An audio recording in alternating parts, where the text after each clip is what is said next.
How to make chunk honey. Using a sharp knife, cut out your honeycomb, completely removing it from the frame. Use a ruler to even up the edges. Next, you will need to measure the inside height of your honey jar. Cut the comb to the same height.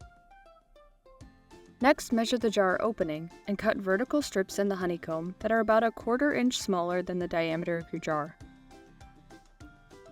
Place the cut combs on a rack over a tray.